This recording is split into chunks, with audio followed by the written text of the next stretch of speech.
Hello and welcome back to the stream. Hope you're all having a good day today. We are back with the Highlander campaign. My camera's at a really weird angle. Give me a second. Why is my camera... Is it low at the back or is that... That's better. There we go. Yes, we are back. So yeah, last session we got our... I got absolutely destroyed. The other didn't do too badly. I did badly. It was bad. A lucky nut 20 on an enemy rogue sneak attack just took me out in one shot. So I'm currently unconscious somewhere. But yes, hello Noni, hello Mel, hello Jadaji, hello Kyle, welcome in everybody. Make sure to hit the like button and subscribe if you're new and all that fun stuff. But yeah, I'm going to go ahead, undeafen and call, and we're going to get this show on the road because I'm looking forward to this. I'm always looking forward to the D&D sessions. Alright. There's some good places out. Alright, we're live. Oh, hi! Hey. Talking about food. Oh, great, I don't have any snacks. But I have the alcohol, so you know what? Next best thing. Amen. That'd be nice. Alright, well, hello everybody. Alright. Salut. So yeah. Little recap of last time. You guys got your asses almost handed to you. But you pulled it out in the end. What do you mean almost? I'm unconscious on the ground. Right, you're still unconscious, right? Yeah. Unfortunately. I've got 3 successes on the death saves, so I'm stable. Yeah. But I am unconscious. Stable. Yeah. So yeah, we start this session with one party member unconscious and the other 3 looking the worse for wear.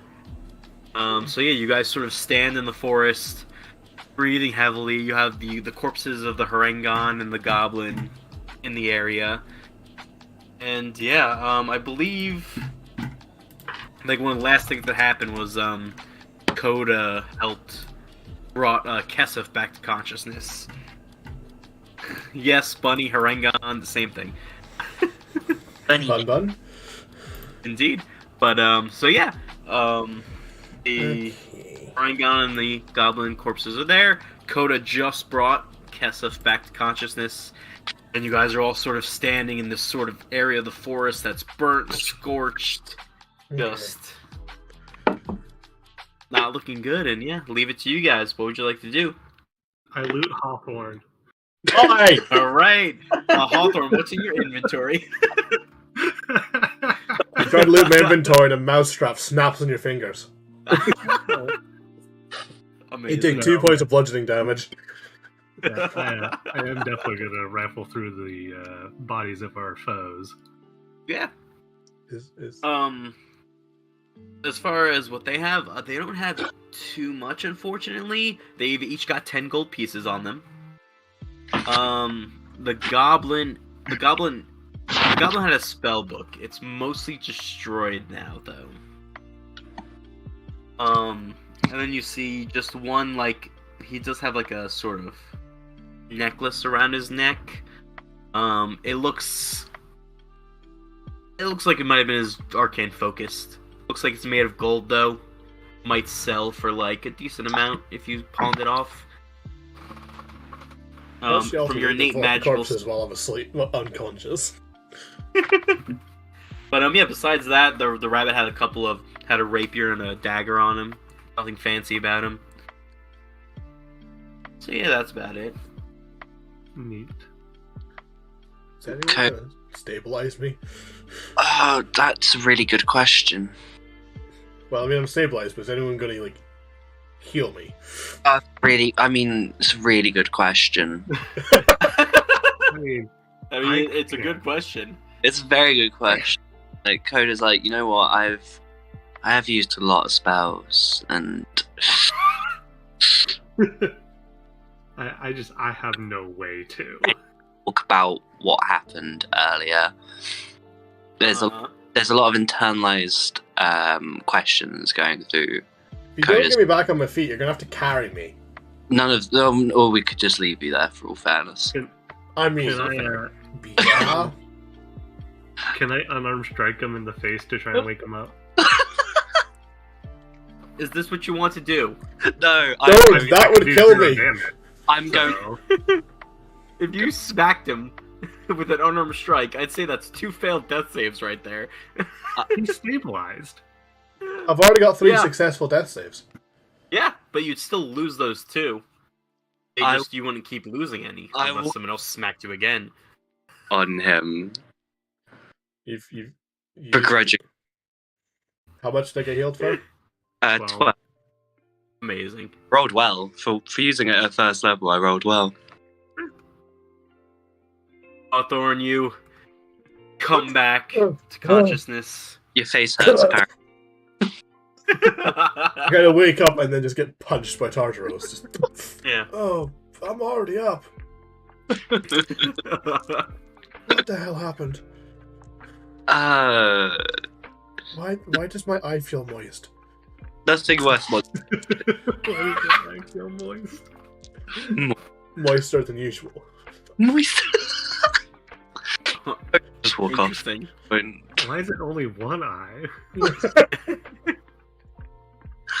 Oh, jeez. Coda's Anyway. like, there are more important things to worry about. I mean, yeah. So yeah, you guys are sort of just in this forested area, hurt, bleeding, bloodied. It's only like a bit past noon, so probably like 2 or 3 in the afternoon. But what's the plan, friends?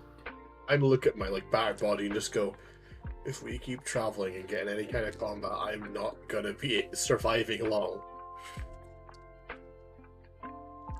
Yeah, we kind of want to try and find somewhere that's nice for a rest, though. Yeah, we might want to go for a little bit, but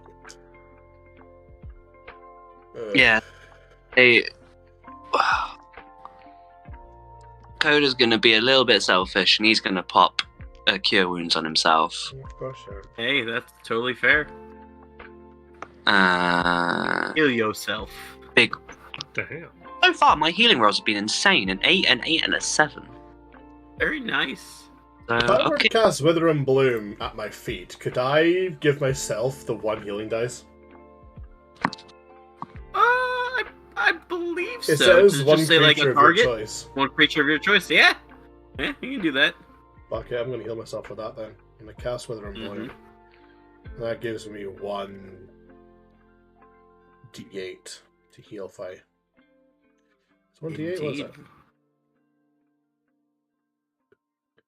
Plus my spellcasting modifier, which is +3. So it's 1d8 +3. Indeed. That 3 plus 3 is 6. That'll do. Take that health. Yeah, I'll take it. Oh. Amazing. Alright, Yup. so yeah, what's... Y'all kind of watch as I kind of just absorb the life from the ground around me. Yeah, you definitely see the grass and the shrubbery in the area just Wither shrivels die. and dies and becomes blackened. I don't think Coda is very much that. I don't think he likes it.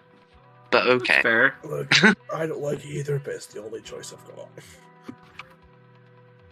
But we must schmove to try and Yeah. find the We rest. should probably get a move on. But alright. So yeah, you guys gonna sort of move a little bit, but mostly just to search for an area to take a break. Yeah, Yeah. even if it's just like a short rest. If we can do a long rest, then maybe. I mean, what do you... Yeah, you guys want to... Alright, let's start off giving me survival checks then. Sort of see if you can find an area to, at the very least, take a short rest. Ooh. Is survival. 19.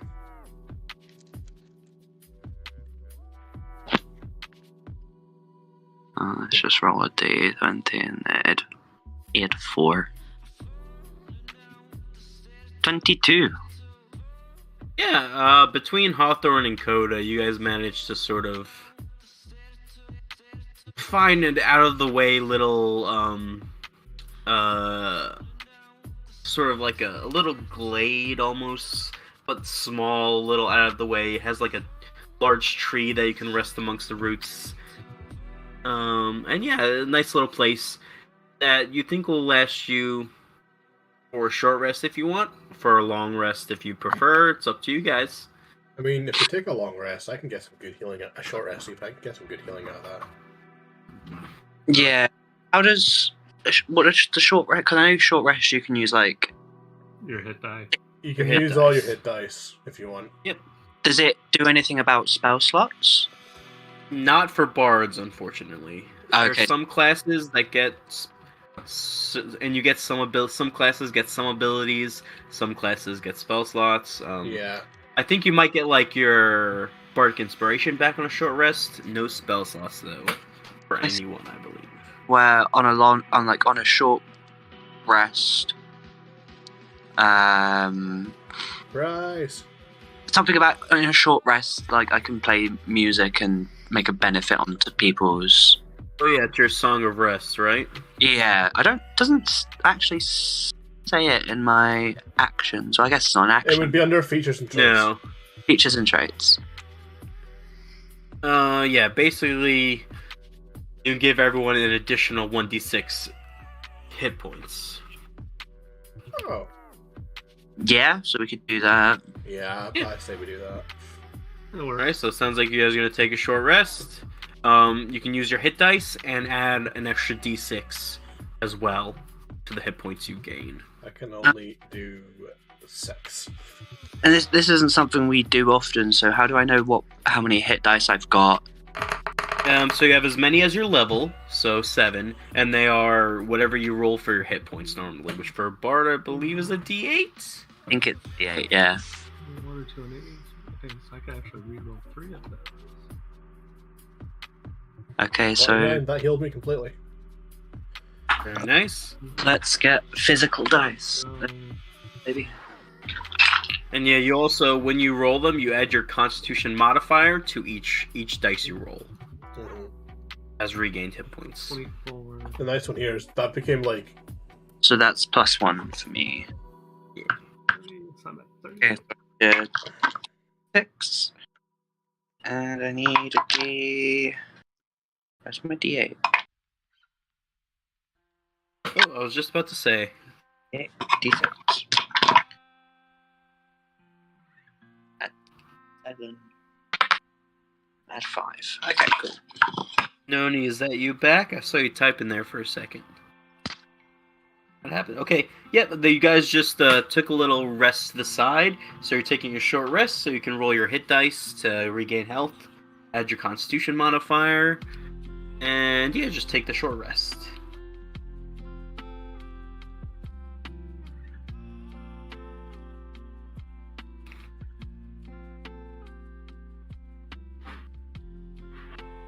Yep, and you can roll up to 7 of them. You also get 1 extra d6. Because of Coda's Song of Rest.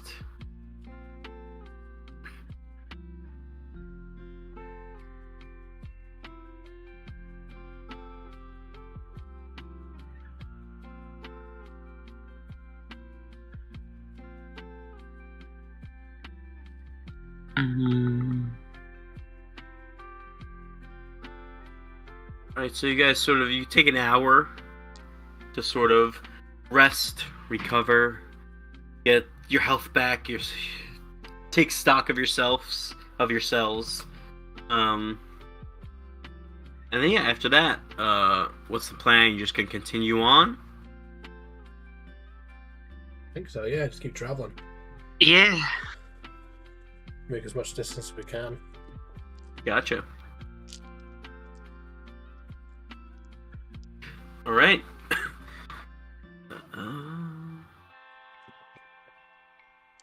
Yeah, so you guys continue carrying on for a few more hours, following sort of Kessif's lead. And eventually, as the night starts to set in the jungle, the woods, I'm going to need Kessif as sort of the one who's leading the way to make a perception check.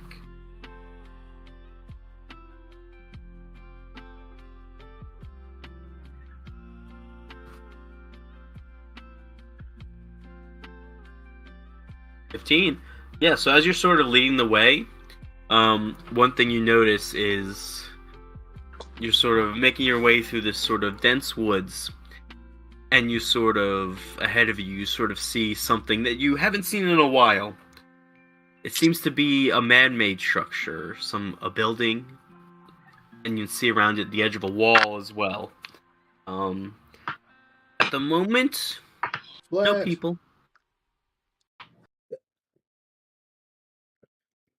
Hey, Split, welcome in the stream. Okay, so kind of structure. What are we looking at? Yeah, so that's what you see from a distance at the moment. Sneak mode engaged.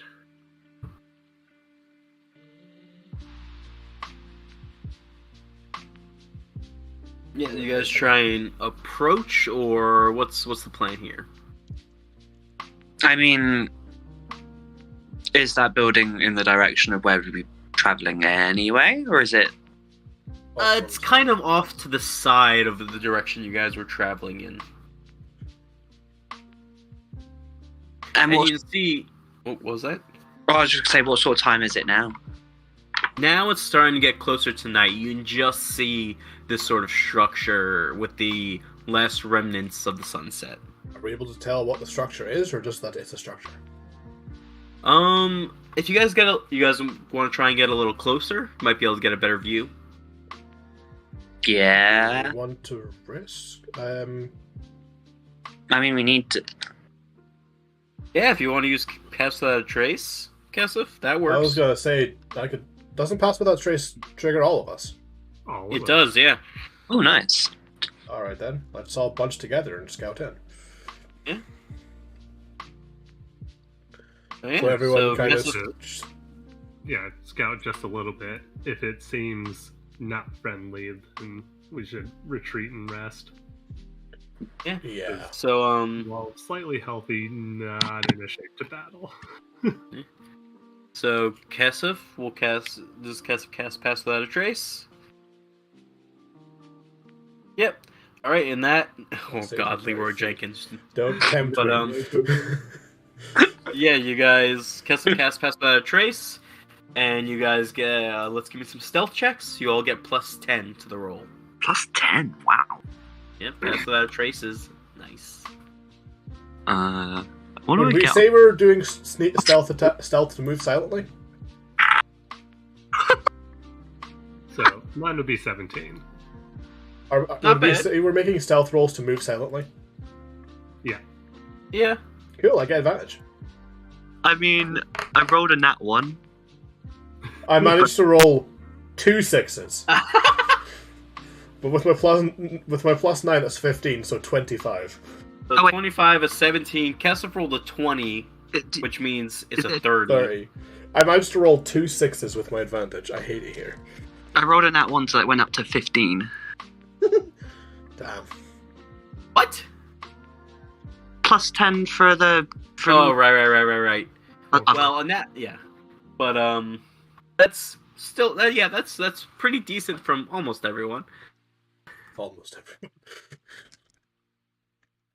But, alright, so you guys sort of get a little closer, and you see that this isn't just a structure. This is like a compound. The sort of wall you saw sort of goes all along a long area. And just from a distance, you can see, as you sort of get a little closer, you can see peeking over like a few more structures as well. Hawthorne, give me a history check. Oh, wonderful. Ooh, 22. Very nice. So you know that you know about the tribes of Shady Creek, and you know that some of them keep compounds that are decent ways out of the city. I even say, based on the direction you're coming from, the size of this compound, and where it's located, I'd say you guess it's either the compound that belongs to the Trebayne family or the Mardoon family. I'm not entirely sure which one. Hey. I kind of relay this information to everyone else. It's like, yeah, this belongs to one of the groups out of Shady Creek. We probably shouldn't be here because they will quite happily kill us. Well, some of them might. So not Leroy Jenkins. Absolutely not Leroy Jenkins. This is the one time I'm putting my foot down and saying no Leroy Jenkins.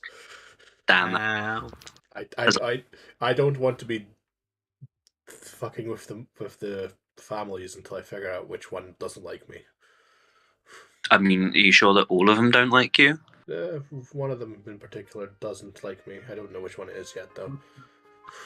Gotcha. Okay, maybe not then. Maybe not. So let's just back up the fuck out of here. Yeah. And carry on towards Shady Creek. Oh yay, home. But that would mean we need to try and camp out if we want to try for a long rest, potentially. Indeed. Might be worth moving on a bit further, get some distance from this compound. Yeah.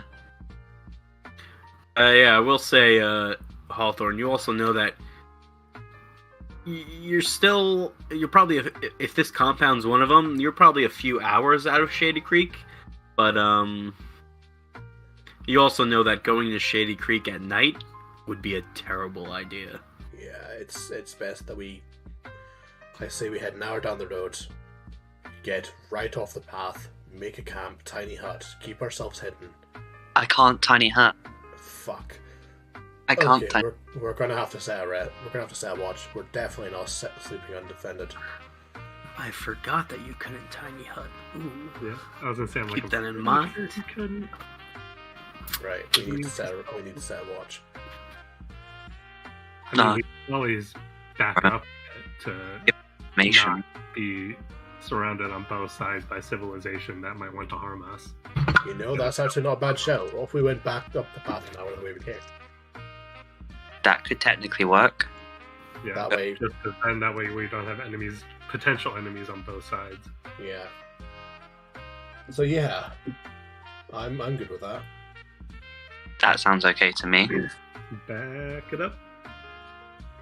Back it up. Alright, so you guys are gonna sort of backtrack for about an hour? Yeah. Backtrack up the path an hour a bit, get some distance from that. Yeah, definitely. Basically, you guys yeah. sort of, yeah. Okay, so you guys backtrack for an hour. You sort of managed to find another area to sort of set up camp, sort of off out of the way. And so yeah, we're gonna set some watches tonight, I suppose.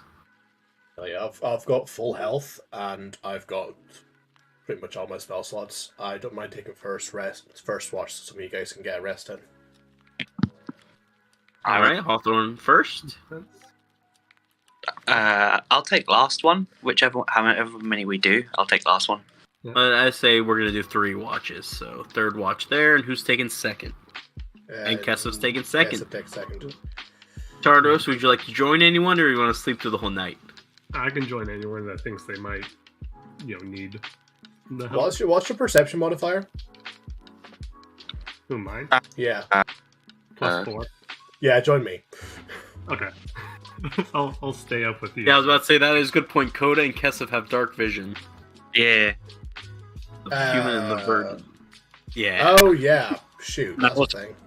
+7 to perception. In that case, why don't you two take the first few watches, and then me and Tartaros will take the sun-up watch. Yeah. Yeah, that's probably the best. I'll take So that. we'll do Coda first, Kessov second, Tartaros and Hawthorne last. Yeah. Yeah. Me. All right. You guys sort of set up camp. Most of you sort of bed down for the night. Coda, you're up for the first watch. Give me a perception check. 23. Very Oh my nice. goodness. The night starts to, carries on. It's been a while, a few nights since you had to sleep out in the open without the hut, and you've gotten used to the hut and how you can sort of climate control inside of it. So it's a little chillier than you've been used to the last couple nights, but Coda would be used to that, sleeping rough. that's fair. Yeah, it's almost like going back to what you were used to. But yeah, you sort of get through your watch. A few hours go by. Nothing seems out of the ordinary. And yeah, your watch ends. Yeah. Would you like to wake up Kesef? Absolutely. Kesef, you are gently shaken awake.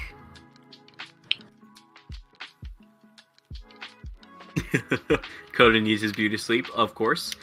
Alright, and then yeah, Kesef, you sort of set up watch. Cody sort of not really awake next to you. He sort of felt you wake up, then went back to sleep.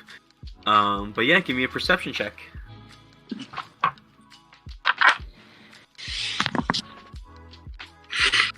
Of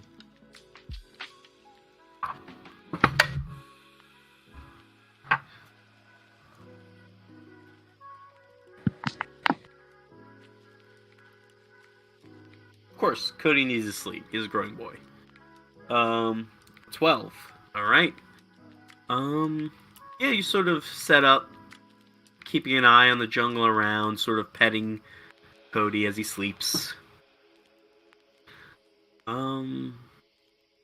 Nothing out of the ordinary disturbs your watch. Everything seems to go by quietly. There are a few wood sounds of rustling leaves, but you sort of perk up, watch for them. It seems to be just some small animal in the night moving. Nothing out of the ordinary. And eventually, your watch ends. And yeah, you sort of... Listen, don't look too much into my words. Come on now. Seems to be. Everything always seems to be. It's an expression. But yeah, the end of your watch goes by uneventfully. And you sort of wake up Tartaros and Hawthorne. And then you sort of curl up back next to Cody and continue your rest. Tartaros and Hawthorne. You guys are woken up. Sort of yawn, stretch a bit, shake yourself a bit. And yeah, I'm going to give you the opportunity to do anything to talk amongst yourselves if you'd like for your watch before I have you roll perception checks. If you'd like. I'm just kind of like jittering, like my legs like jumping up and down. I'm like staring off into the distance, like visibly nervous. Yeah, I'll comfort him, just kind of knowing that obviously he's going home, and may not be as welcome as he should be, or would want to be. Just let him know that we're with him and we'll keep him safe. So I glance at Tartarus and going home is basically a death sentence for me. If I get out of this town alive, it'll be by miracle. And my middle name is Miracle.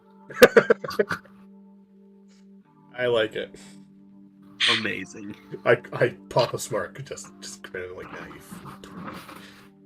Amazing. Amazing. But then yeah, you guys give me perception checks. Oh, I managed to roll high for once. 17. I got a 16. All right. Yeah. All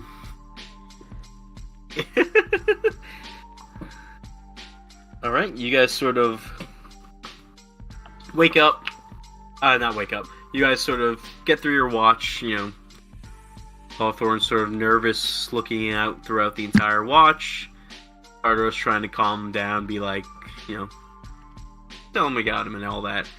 And eventually the sun starts to rise on the horizon. You can't really see it, unfortunately, because of the trees, but it does start to become light out, and you wake up the other two. And yeah, you guys all wake up, you get your long rests. Yay!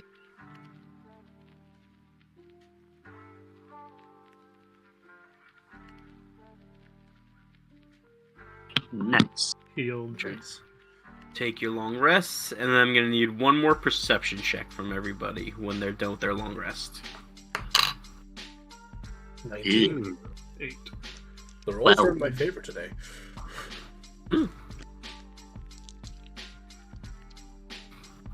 17. Give me 1 second. All right. So Hawthorne, you notice as you sort of collect your camp, get yourselves back together,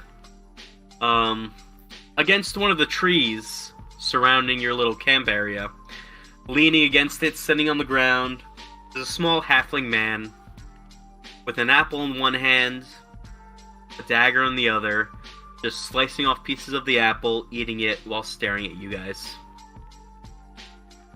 Were you... Okay, only saw Hawthorne seen him so far. Yeah, at the moment only Hawthorne's seen him. And give me a history check, Hawthorne. Oh, wonderful. This is gonna be really good. 17. Okay, you actually recognize this man. Do I know his name, or do I just You do. vaguely remember? Yeah, you know his name as Dellen. He is a halfling. He's an older halfling, but, you know, it's been a few years since you left the Shady Creek. This man looks exactly the same, and he looked exactly the same throughout the entire time you were with the Grudge Gang in Shady Creek. But you do know him as Dellen, and you know that he is part of the Grudge Gang. And he's just sort of sitting there staring at you, eating this apple. Dellen, what the fuck are you doing here? I should ask you the same thing. It's a very long story. I can imagine. It's been a long time, Hawthorne. Yeah, well, let's just say when the family's got a price in your head, it's best not to stick around. Yeah, I don't blame you. You really shouldn't have come back. I didn't really have a choice. Ended up stranded in the floodcats. This was my only way back down south.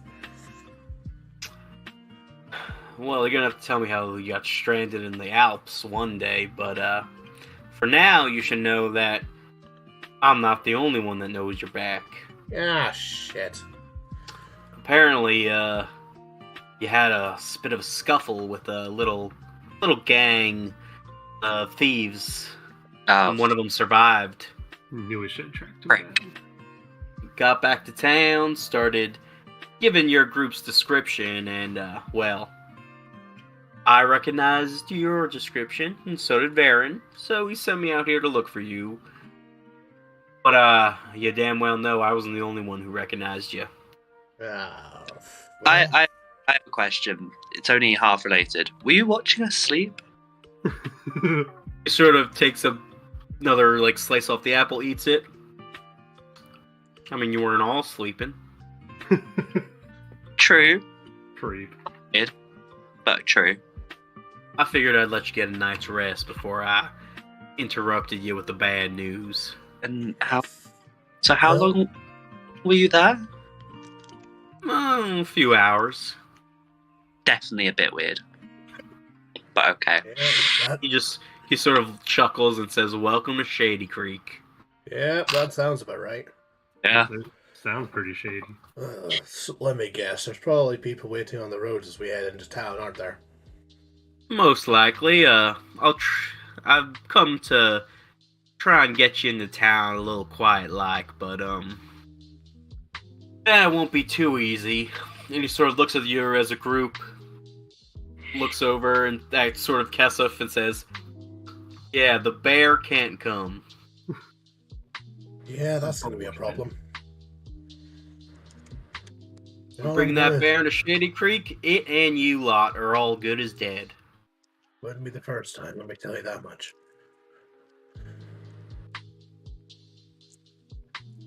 100%. I kind of glance So, at Kesef and just sort of go, like, you know I love that bear to bits. Is there any way you can ask him just to lay low in the jungle for a while we get this sorted out? I mean, you know him. He'll be able to track us like nothing. Although, you know what would be hilarious? Oh no. You're Don't give me not ideas. stuffing Cody into the bag of holding.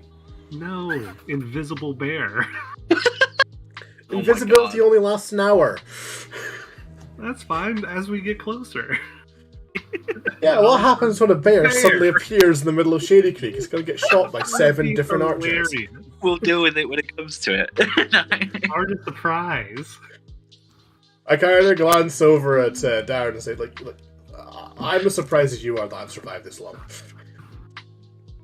Yeah, well, it's been a while. You must have found yourself a nice hiding spot far away from here. You could say that. Yeah. Don't tell me anything about Milo. Yeah, best that you don't know. Indeed. I assume you want to go back at some point, if you live. Huh. If I live being the most important part of that. Indeed. Right. Alright, well... Out of interest, how much is the What? bounty on my head these days? Well, there ain't really a bounty on your head at the moment. Oh. It's just more like a contract, an assassination contract. Yeah, shit. There goes me hopes of paying that off. Yeah, unfortunately. It seems one of the families has accepted the contract on your life on behalf of the third party that I'm sure you're aware of. Oh, yeah, I've had a run-in with one of their goons already.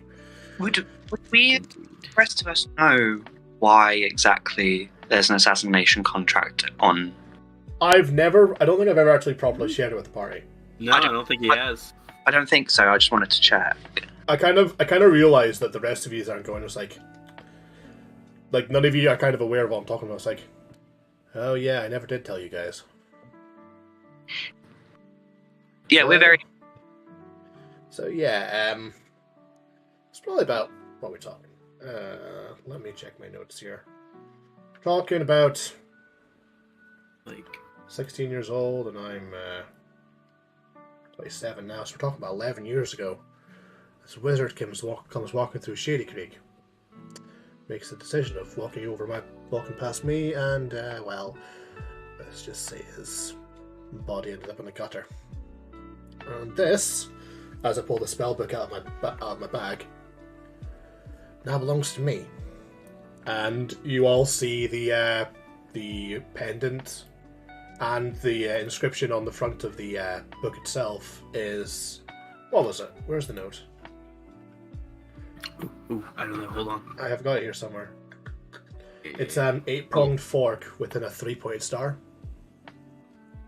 Yeah, hold on. I And can also probably have a picture of it. I kind of glance at Kesef and say, the man who was controlling your old master, he was wearing this pendant around his neck.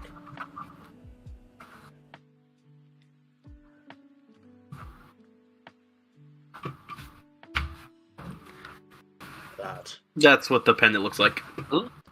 Which That didn't know, Mike. it. So I kind of go, yeah, I have no idea who these people are. I've pissed them off, and they've also pissed you off. So yeah, needless to say. So I kind of look at her and say, I'm sorry, I should have told you sooner, but I didn't feel comfortable talking about this. And I kind of sort of pat the book and say, this is the only reason I know magic today. And I kind of slipped the book into my bag and kind of looked back at Darryl. I was like, you wouldn't happen to know which family's got a contract out on me, would you? Ah, would indeed. It would be the Jagantoth family. They tend to specialize in assassinations as well as more would be them unsavory things. Unfortunately, we're having well, I'm sure Varen will tell you everything about it once we get into town. There's a lot going on, and honestly, you couldn't have chosen a worse time to show up. Would be my luck, wouldn't it? Yeah, well, that's where we're at. You ready to come on? I kind of glanced at the rest of the party. It's like, apologies for dragging you into my mess. You all don't have to follow through with this. Where else are we gonna go, brother? I mean, you're not Freaking wrong. woods. Alright, follow me. Remember, bear stays behind. I kind of glance back at Kesef and say, is that going to happen?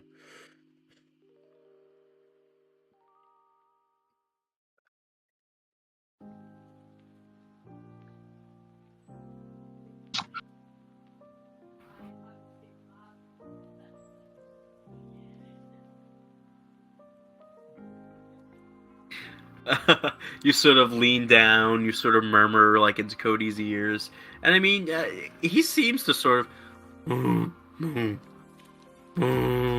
just sort of like plop down when you tell him to stay, and just look at you like nods. Seems to understand. For how long? Who knows? But 2 sessions time, Cody's going to be bursting in like, "Oh, hi." But Maybe an intense high seems to noon understand, standoff, yeah. and Cody just starts strolling down the. I'm not losing him again. Understandable. Fair enough. Galen. And yeah. Right. Yeah. Got to glance at Daryl and just go, or Darren and go. Dylan, Right. actually. Dylan, is it? It's Dylan, yes. Dylan. I kind of glance at Dylan and say, right, take me to Varen. Follow me, and if you have a cloak, I suggest putting it up. And he sort of throws his cloak's hood up as he sort of vanishes into the woods ahead of you. I kind of smirk and say, who do you think you're talking to? And I kind of take my old cloak out of my bag, throw it over my shoulders. And yeah, he sort of starts leading you guys away. We get that curiosity. What is like Shady Creek's stance on like how would they respond to tieflings? Like, Well, I mean, the person we were just talking to was a tiefling. halfling. Oh, was He's it a halfling? halfling. Oh, my mistake. Wrong ling. Yeah, close enough. But, I mean, are you just asking in general, or are you asking Hawthorne specifically? Because I don't think you personally would know at all anything about that. They ask Dylan. Dylan? Yeah, he sort of shrugs and says, here, people are people. Stab you on the back no matter who you are. One of the families, the Mardoon family, has a fair bit of tieflings amongst them, so they've also got power here, but I kind of smirk. in Shady Creek, if you live and breathe, you can die. That's about all that matters. I kind of smirk and just sort of go, you know, in a weird way, I've kind of missed this place. She's got the tail of the noble. I kind of glance at Kesef and say, you're probably intimidating enough to dissuade half the idiots in this town.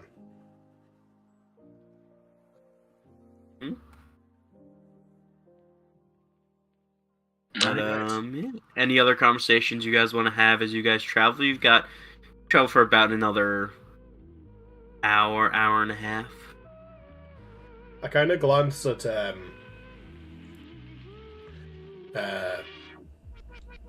Dell and say, so what happened after I left? Because I knew they were gunning for Farron as well, and a bunch of other high-ranking members of the Grudge Gang. What happened? He sort of shrugs. People are always gunning for us, you know, kid. We survived, moved on. That's good. New deals were made, new paying contracts the families took. It's all continually evolving, Shady Creek.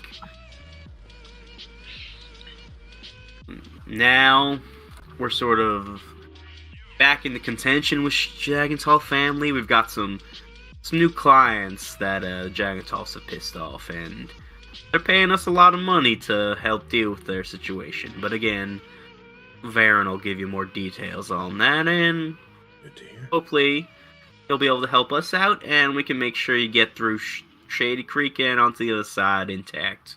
Well, I mean, y'all know what I'm made of. If you guys are in need of some help, I'm more than happy to lend a hand. Especially if it gets the goddamn Jagentoffs off my back. I appreciate that, as always, but I kind of glance at the others and say, I'm not involving you guys on my behalf. It's up to you if you guys want to take part. I mean, I'm down for anything. You'll be well paid if you do decide to help. I'll see to that. What? Sorry, what exactly are we doing to help? I don't know. There's always something. Okay. Just in Shady Creek, the jobs are generally dirty. Gotcha. Alright. A lot of... As dirty as the town is, let's go. Alright, let's go. And yeah, you guys eventually, like, you're mostly traveling through, like, wood paths, like, forests, like, game trails and stuff like that. You eventually come towards, like, a more seemingly, like, well-traveled path. You see, like, cart tracks and stuff as well. Like, this is actually, like, decently well-traveled, by not just animals, but carts and people as well. You sort of step out onto it, and almost immediately, Dylan sort of stops, listens, and then pulls you guys back into the jungle and says, "Hide, get cover." Alright. Someone's coming down the road. Oh, great. Alright, stealth checks? Yep, stealth checks from everyone, please.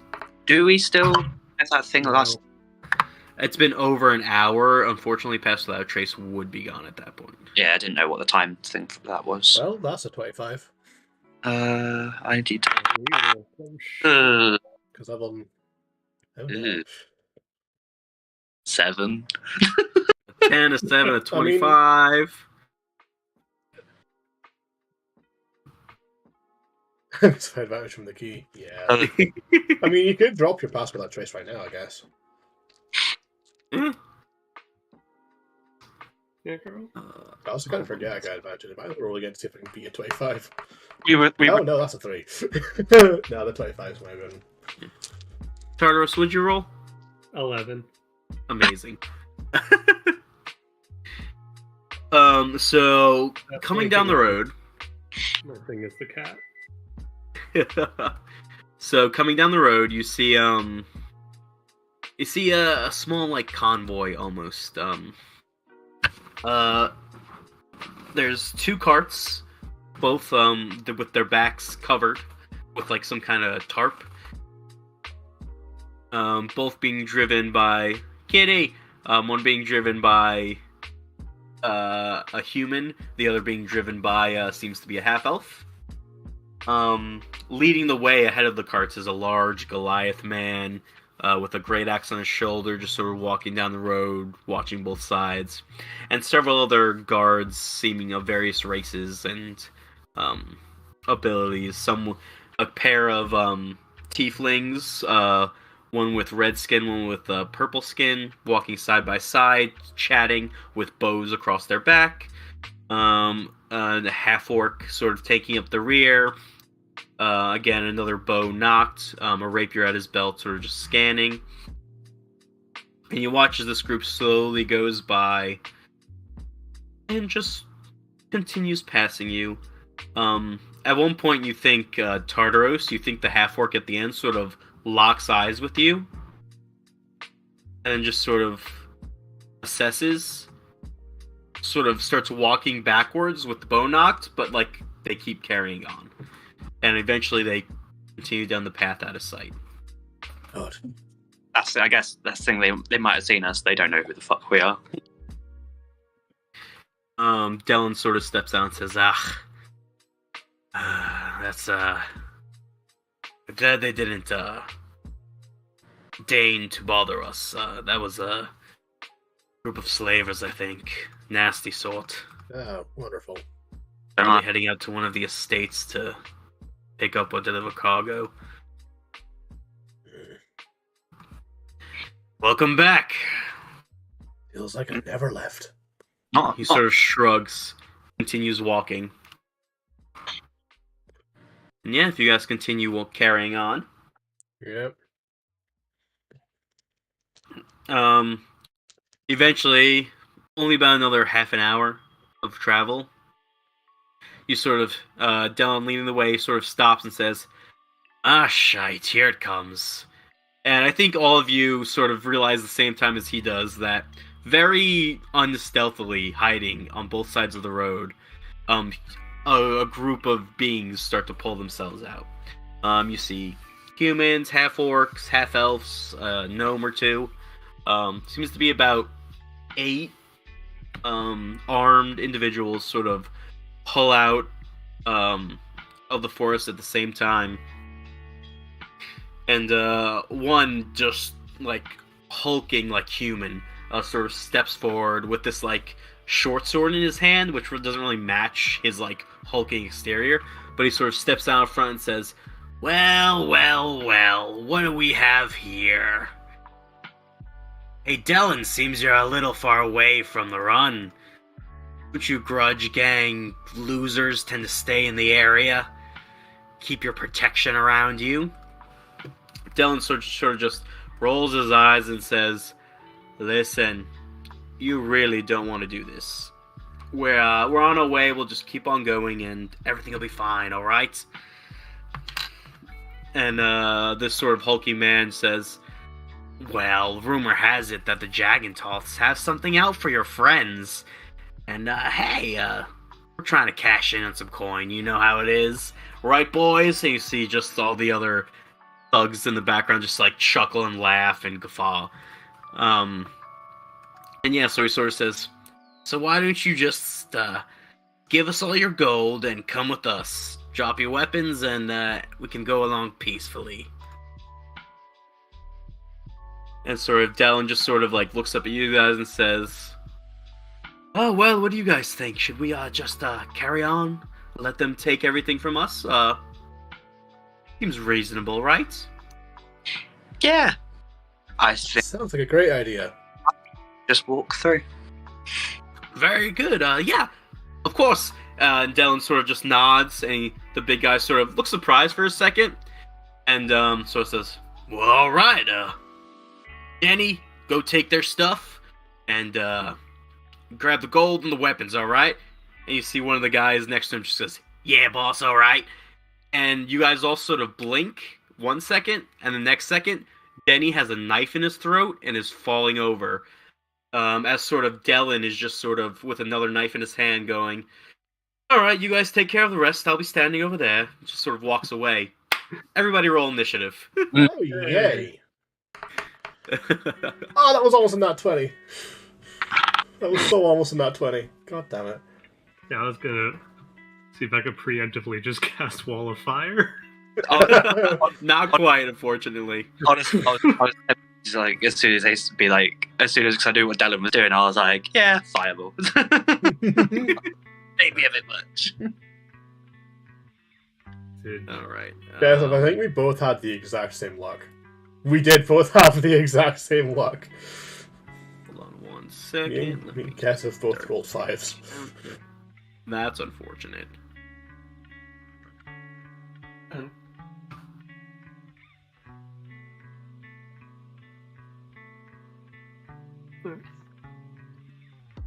Also, just an FYI, when I'm getting the map up on my stream, it's gonna show your face cams, so if you're not wanting your face on stream, I'd recommend turning your camera off for a little bit.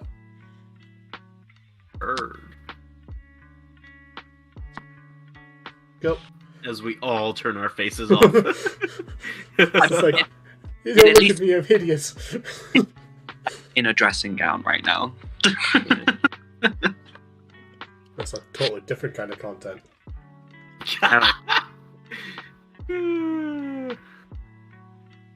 I put the D in D. Amazing. Alright. Let me share my screen. That's for the After Dark edition. When are my streams not After Dark, though? Let's be real here. Alright. Okay, let me just pop that out. Okay. Something fancy this time. But yeah. One moment. I'm just gonna check something. I'm gonna change back to my starting stream page.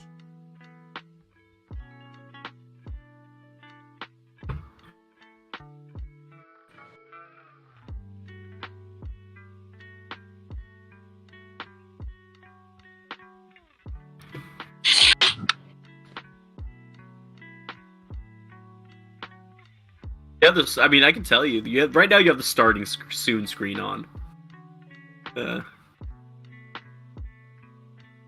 When you had the map, I didn't see any face cams. I don't know if there were any on yet. Oh, right, there's a delay. Whoopsie. Okay, fine. I think I'm just gonna have to leave it like that. If you guys just That's don't fair. mind.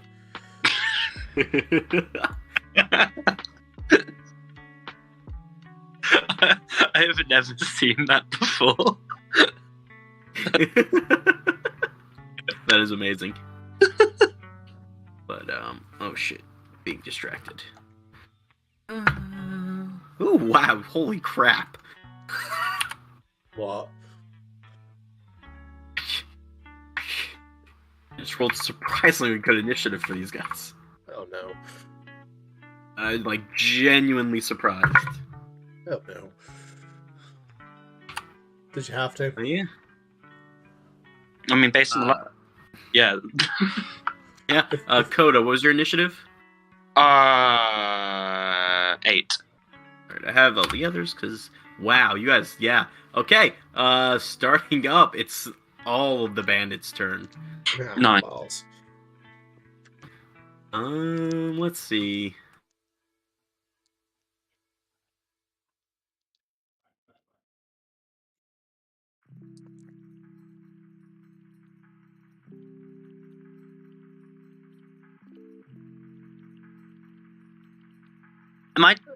I might have misheard when he was on about how many people there are. Isn't one of these guys dead?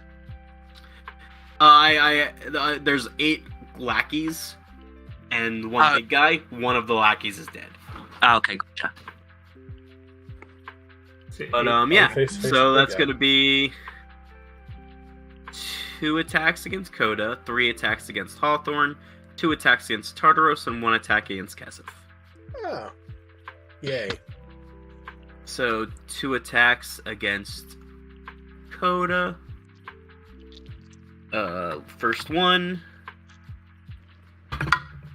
is a 17 to hit. 17 does hit. You take 2 points of slashing damage as he brings his short sword down across you, and you sort of get out of the way of most of it, but still take a nick across the shoulder. Good. And the second attack against you is only a 12 to hit. 12 just hits, so... no, I'll take it. Alright. You take 6 points of slashing damage on that one. Oh, ouch, actually. And then on that one... Yeah, fuck it. That guy, because he hurt me more. He gets a hellish. Okay, yeah, roll damage, and it's a dexterity save, right? Dexterity 15. That's a failure with a 14. Wait. I'll just ride his eviscerates one of these guys just immediately. He takes... 1 big damage. What? Hit roll 10. Oh, that is rough damage. How much? 10 points of damage. 10 points of damage. That's Damn. important. Yeah. That's pretty bad. Yeah. Don't rub Yeah, it in. you sort of take these 2 hits and thrust out your arm, and the fire engulfs this one guy, and he starts screaming, and the guy sort of next to him that also hit you is like, "What the fuck?" But one guy's still on fire, but barely standing.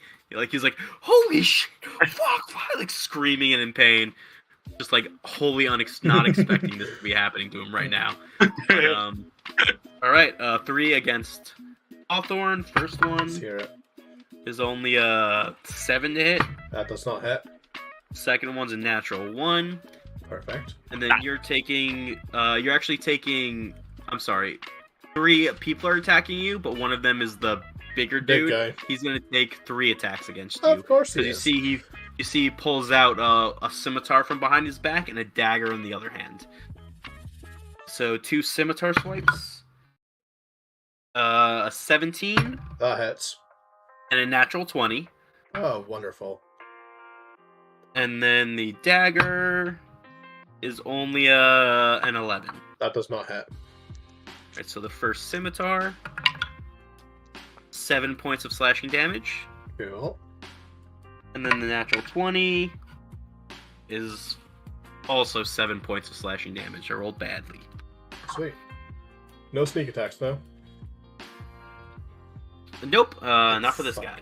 Thank He you. sort of just Black brings guy. his scimitar down into you twice, slicing. And then brings the dagger up, and you sort of dodge out of the way of the dagger as the scimitar sort of catches you on each of your arms, just slinging cuts across them. And then 2 attacks against Tartaros. First one is a 16. Hit. The second one's a 6. Miss. So you manage to... So you take one of them, dealing only 3 points of slashing damage.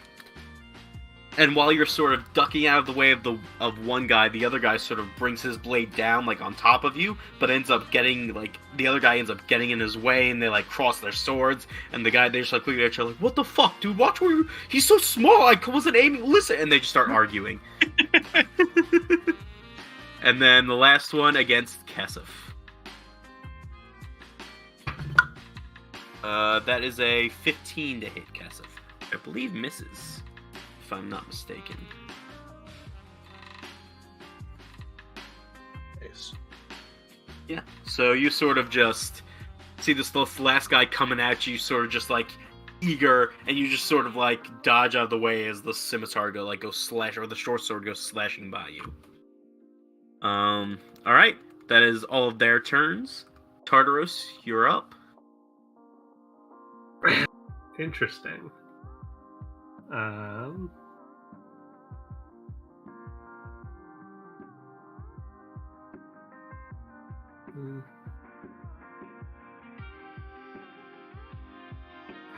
this might be just absolutely hilarious. Are you gonna thunderstep? No. Thank fuck. That would be pretty awesome too, but I wouldn't do that to you. Yeah, because that would hit all of us, I think. Yeah. Instead, how many of them are there? 1, 2, 3, 4, 5, There's 7. 8. I definitely don't have enough for that. Can you imagine the devastation if we just struck a fireball in the middle of the group? You realize That'd be hilarious. I fully support that decision. Yeah. Yeah, that's fine. For... I can't even do 7, because it's...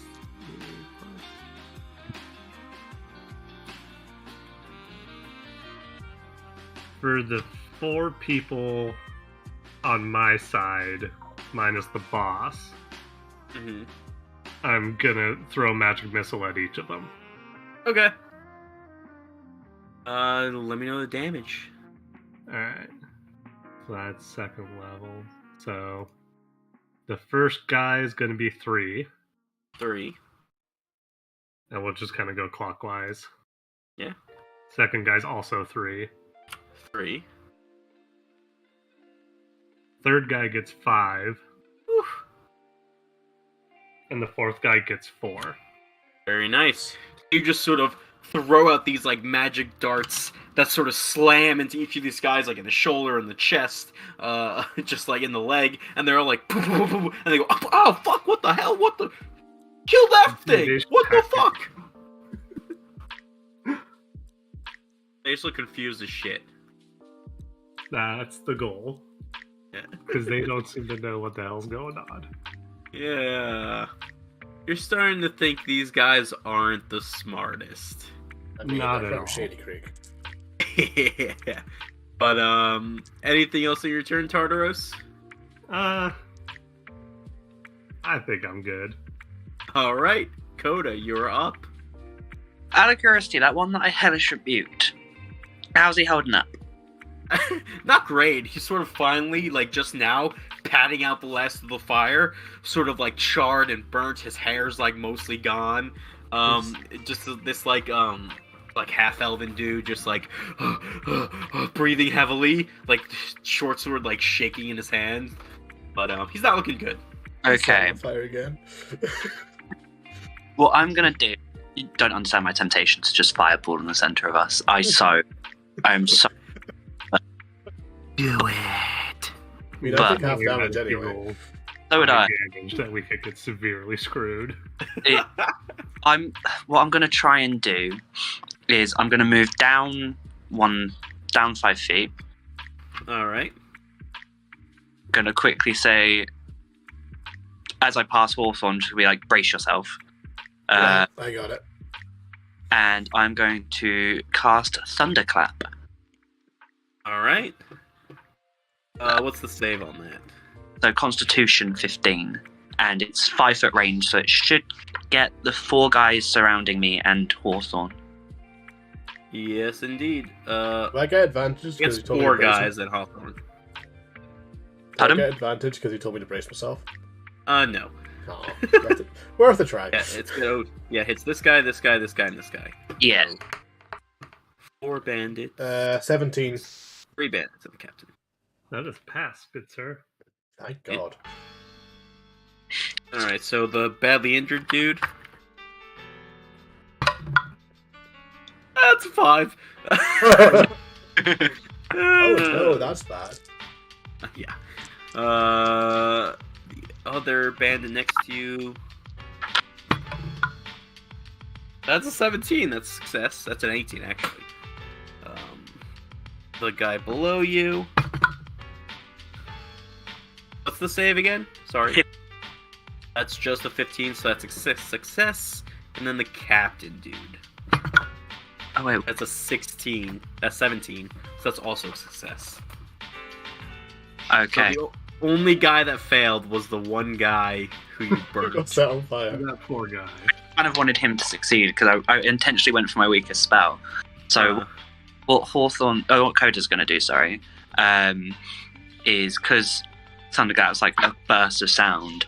What he's going to do is he's going to walk forward and be like, guys, please know you're out of your depth. So I wish I had my force push, whatever that spell was that could push people away. That would work even better. But I highly suggest you move and then cast it then, and that's creates the sound. Yeah. So you clap your hands together and this bursts out. I mean, you could roll damage for the one guy. He had 1 health left. Oh no. Oh no. The others sort of see something's coming and sort of brace themselves and prepare and take the concussive force. This one dude, though, just sort of finally what? And his whole front of his body just explodes. Oh my God. Oh, it's unpleasant. Oh, And he just collapses to the ground. You see the guy standing next to him, just holy shit, he killed Phil! I don't think I've ever killed anyone with sound before. Yeah. As a bard, that kind of hurts. I glance over and just go that's the Shady Creek I remember. But, that one guy's very fucking dead. So I was kind of do that to kind of combine that possibly with an intimidation / persuasion check of some kind. I mean, you just killed a guy with sound. They're going to be terrified now. Yeah. Yeah. give me. I'll let you throw in an intimidation check in there for fun. Okay, so intimidation. Oh, I've got +5 to intimidation. Fun. Nice. Damn, I have +4. 24. You see the guy standing next to you, and the guy who just got exploded, looking really uncertain now. They're really uncertain about his life choices. But is there anything else you'd like to do in your turn?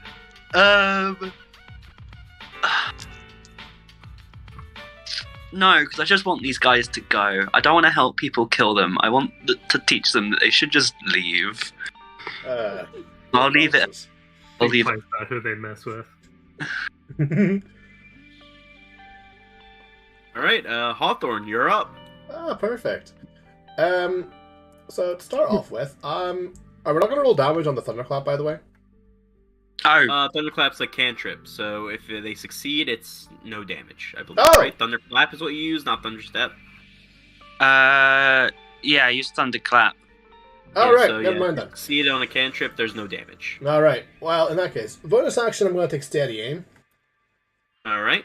And when I kind of look at the big guy I'm standing with in the face and just sort of go, I never got your name. He sort of looks at you and says, "The fuck do you care?" It's just I'd like to know what to write on your gravestone. He sort of says, "Oh, fuck off." And I'm going to cast Inflict Wounds, and since I've taken steady aim, I've got advantage. You do indeed. Does a 20 hit? Yeah, that hits.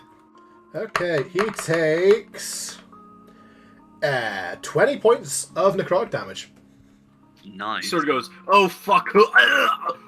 I kind of just rest my hand on his chest and go, I want to know what to write on your tombstone. Boom. Yeah. And, just, his body starts to go gray in places, and this sort of dark, energy just sort of flows out of him and into your hand. and just like pulses through his body, and he sort of stumbles back a bit, still looking a little more hardier than maybe his allies, but he's that hurt a decent amount. He's I still kind of look at him standing, and just go, "Are you gonna tell me your name now?" He's sort of like incoherently like growls at you. Can I get another intimidation on that? No, I won't give you that. But all right, is that the end of your turn, Hawthorne? Is there anything else I could do? Let me see. Oh yeah, that was your action. Bonus action was steady aim. Your movement's gone because of steady aim. I think that's it, right? I'm assuming inflict wounds doesn't count as a finesse or ranged weapon. No, it does not. Well, there's no sneak attack then. What else we got? Is there anything else I can do? Inflict wounds was my action. Yeah, I'm done. All right, Kesef, you're up.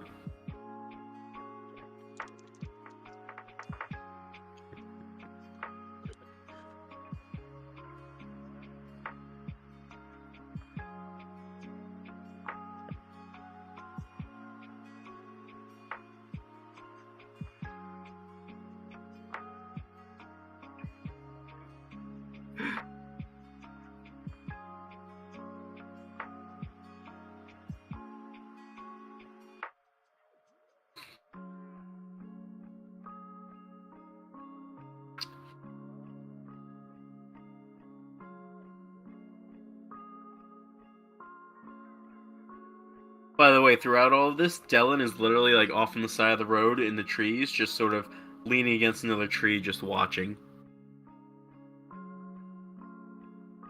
Alright. You mark one of the guys. You see, you sort of like put your hand out, pull the shadows up, mark him as your Slayer's prey, and you watch the guy sort of go, "What the fuck? What the fuck?" And he's sort of like patting at the shadows that are on his body. Like, "What the fuck is this?" Like, very, like, worried and confused. I'd ask if I could get a free action for a cantrip at this point, but I know you won't let me. That's a little much. What were you going to cast? To be fair, it wouldn't do damage. Were you going to cast Prestidigitation to freak him out more? I was going to use Dancing Legs. Prestidigitation to make it look like he shit himself. God damn it. Because I could soil up to a cubic foot. God So damn it. make him soil his pants. Listen, save that one for later. Alright, so yeah, Kesef, you Slayer's Prey the one guy. And what else would you like to do?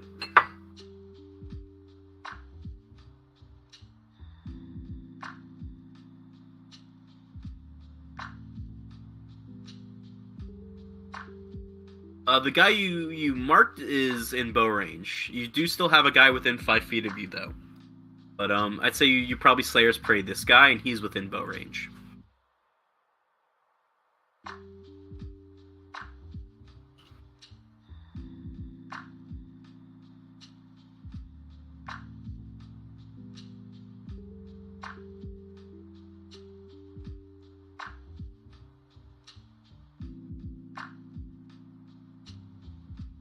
I still appreciate Kesef's reaction to me asking for the guy's name.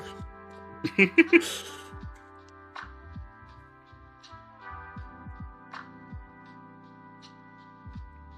be fair, I was just going for pure intimidation there. You alive? Yeah, we're alive. So far. Alright. Shooty time. Yay. Yeah, go ahead and roll an attack against that guy.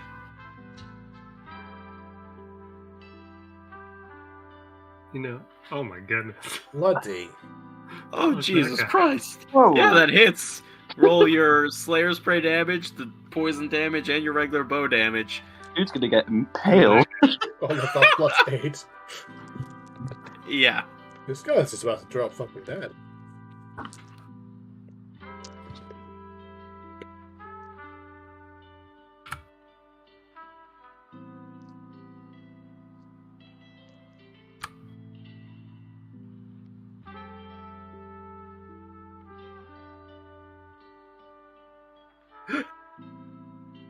It was like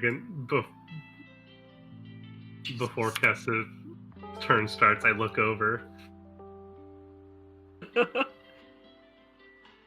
And then don't forget the because you'd also get your Slayer's Prey or the poison, whichever one you forgot. Because the poison you get every time, the Slayer's Prey, this is the guy that you marked. Oh, they both rolled a 1? Damn. I mean, fair enough. That still. So the guy's sort of like screaming, like trying to figure out what these shadows are on him, and suddenly an arrow slams like right into like near his collarbone, and he's sort of and you guys and Tardos, you get Taurus and Hawthorne get like the first of like the front row seat, the poison just coursing through his like face, going up into his. You can see it like curling up his face into his eyeball as his eyeball bursts out, and the man just collapses to the ground dead. Why are you? You've been so much more graphic with the kills this session. I sort of glance down and go, "Nice one, Kesef." I sort of glance back at Big Guy and just give him the little like, "Sure, you want to do this?" The big guy sort of looks over. He looks a little more worried, but he still looks like he's into it. You look at the guys to either side of him, and they're like, "What the fuck? What the fuck? What the fuck?" Can I take a free action to just try and convince them to fuck off? No, I will not allow that. Damn it. Worth a try. That's what I thought. Kesef, He likes that kind of thing. I was into it. God damn it. Kesef, you still have another attack. Oh no. Oh, yes. Yo, Kesef, I think the guy over the left is probably in bow range. Oh. Yeah, that hits. Which one are you attacking? This guy. I mean, you attack pretty much. These two, I'd say, are kind of blocked by your allies, but these ones, you could definitely get a bow hit on. Easy enough.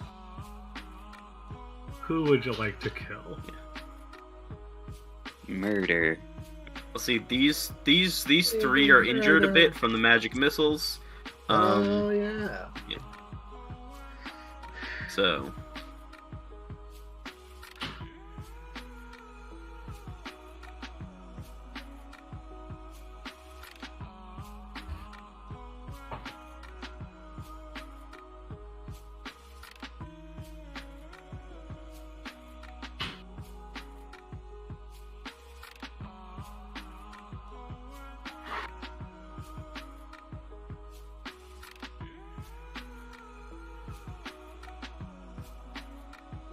This guy here. Okay, yeah. 26 definitely hits. No, I don't know if the guys are going to survive till next turn. There is that, but no, 27 definitely hits that guy. Roll damage. I kind of feel bad for them.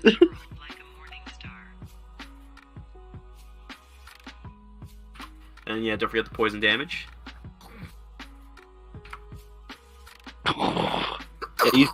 Jeez. Yeah, so you sort of turn away from that guy, turn to the other guy who's sort of harassing Coda.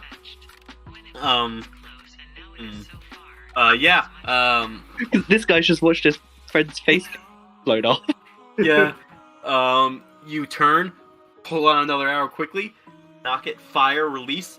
It slams into this dude's like the center mass, and he sort of takes it, staggers for a bit, and again you see the poison pulsing through his body. It sort of climbs up his neck, and you can see just as he sort of starts to fall over, this like black, like green, like black and green, like ichor, just like he coughs it up as he falls over, very dead. Ugh. Maybe not his most attractive moment, but you know. Kesef, anything else in your turn?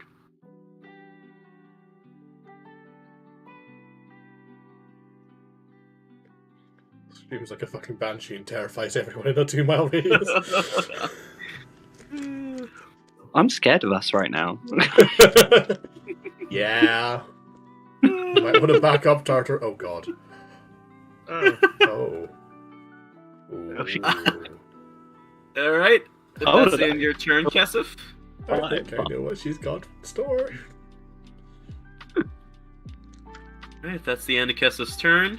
We go back to the top, which is the bandit's turn.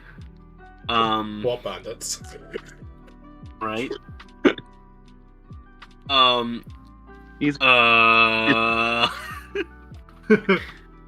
This dude who like he came at Kesef like the one in the back with the bow, gonna go kill this one. Missed his first attack, was ready for another. Watched Kesef instantly kill two of his allies with this grotesque poison. Turns around, drops his weapon, and runs into the forest. Do they use disengage? No, Kesef and Tartaros get attacks of opportunity as they try and run away. Yes. Come on. Fuck him up. What am I the only one with pity? By the way, attacks of opportunity, especially if Warcaster doesn't use like reactions, so if both of them flee, I can attack both, right? No, attacks of opportunity do use your reaction. Okay, I'll let Kesef do this The one. first one. So Oh, no, Kesef, let me take this guy. She waits until he's like almost away and then just knocks it out. I'm gonna say, let me get this one, and then I'm gonna cast Lightning Lure on him. shouting, my "Where do you God. think you're going?" so like That's he gets like evil. here because that's just out of your opportunity attack range. You cast Lightning Lure. Is it a save or an attack roll? It's a save 15 strength Oh boy, okay. for him to be pulled fail. back 10 feet. That's a natural one. Yes. Cool. So he now gets a lightning bolt How much that damage? drags him back 10 feet back to him. And so he's right back to where he was, essentially. And he takes 2d8 lightning damage. Yeah, roll the damage. That's probably gonna kill him. 7. I think Was that So definitely enough to you- kill him? He goes to run away. You pull him back, and as you sort of the lightning lure is like almost like a whip that you sort of throw out of lightning, and it grabs around the waist, pulls him back, and completely bisects him. As he Yes. falls to the ground dead. Yes. Oh, this is great. that is probably irrelevant. That is the best death. I'm gonna let me just. I'm gonna. Okay, this dude has some balls.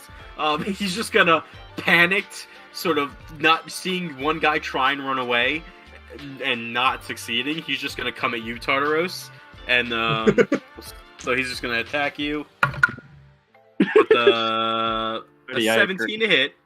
Okay, he hits me.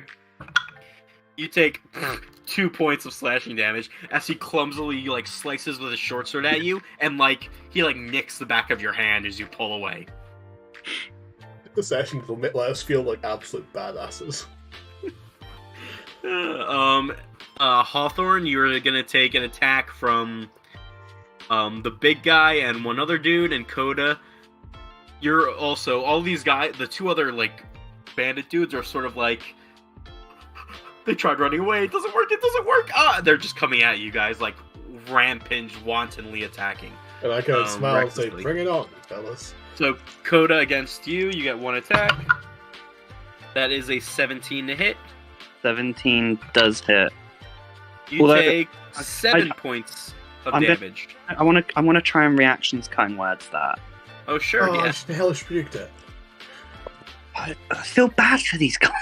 No, they tried to kill us and rob us. It's too Yeah, run. It's kill and be killed. Hey, you gotta call the weak I so wanna the try- herd survive. Yeah, but I want to try and like not. Okay, if they're this pathetic, I don't want to take so much damage from them. Fair. So you said you rolled a 17, yeah? Yes. Okay, I need at least a 6, so that's going to be bold. Good luck. That's a 1, so that reaction did nothing. Okay, I still take. hits. Did you say? You take 7 points of damage. Ah, As fuck. he's just swinging his short sword at you, trying to hit you, you sort of back up a bit, catch it on the arm.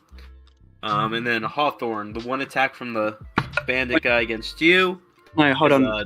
Gonna be. He's gonna just dejectedly be like, fine, and then hellish rebuke. So I believe cutting words no, takes your reaction, right? Pardon? Cutting words, does that take your reaction? Oh, it does, of course. Yeah. Yeah, so unfortunately you can't You use Hellish. Hellish Rebuke on this turn. But so Hawthorne, that's a 7 to hit you. That does not hit. Yeah, and then the sort of boss man's gonna come at you with his 3 attacks. Bring it on, Beefy. That's a 20, not a natural. Oh my God. 16, and a 21. Yeah, they all hit. So he's like enraged at this point, just swinging everything he has at you. So the first one, 7 points of slashing damage. Cool. Second one, 9 points of slashing damage.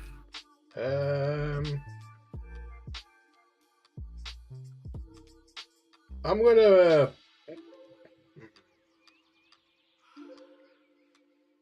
Sure, I'll take it. Alright, and the last one, 7 points of slashing damage. You know what? Fuck it. I'll uncanny dodge that. I was just scared there was gonna be a sneak attack coming, so I just wanted to keep the uncanny dodge. So that's So down the to last 4 or one- 3. 3. Cool. Alright, yeah, so it just comes at you in the flurry of blades. You're trying to get out of the way. You sort of uncannily dodge one of them, but take a few more cuts along your arm and across your chest as well. But that is the end of the bandit's turn. Tartaros, you're up. All right. I'm going to. I'm just trying to think of what would be like the best thing to do here. Hit him in the nuts. You see the guy in front of you is like wild-eyed with fear, just pure terror, but just swinging wildly in your direction. Well, he's gonna die. The question's gonna be how and who else might die. I kind of have an idea for the 3 guys in front of me. So keep that in mind. Okay. Do you want all 3 of them, or can I take one other one down? I kind of want to take all 3. Okay. I'm just gonna look at the guy that attacked me again. Just look at the cut he put on me and just be like, you shouldn't have done that. And then I'm gonna cast Ray of Frost right in his face. Amazing. What's the Nice. save on that? It's a +7 hit. Oh, So- yeah, go ahead, roll the hit. 15? That just hits. Okay. Oh, no, yeah, that hits. That 2d8 very much drop hits. damage. I was looking at the wrong guy. Oh, yeah, I'm rolling both of those motherfuckers. that's fair. Oh yeah, you can Because do that that. was only 3 out of a possible 16.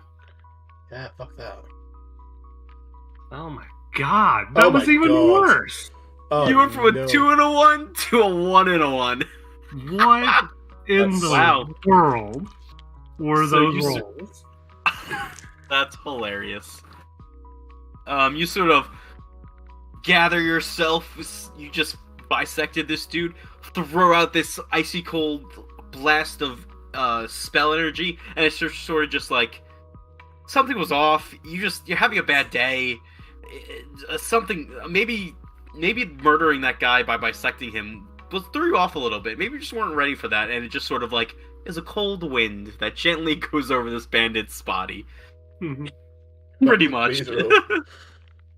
And unfortunately, he's still standing as he sort of stops, like, he sees you preparing something, cowers in complete fear, realizes he's still alive for a second, and he's sort of just at that point, like, looking like he might try and run, but we'll see what happens. But Okay. anything else in your turn, Tartaros? His speed is reduced by 10 feet until the start of my next turn. That's fair. All right. What else would you like to do?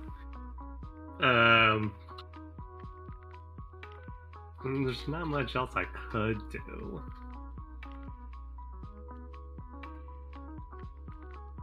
So I'm just being like, well, that was disappointing, and then just stand there menacingly.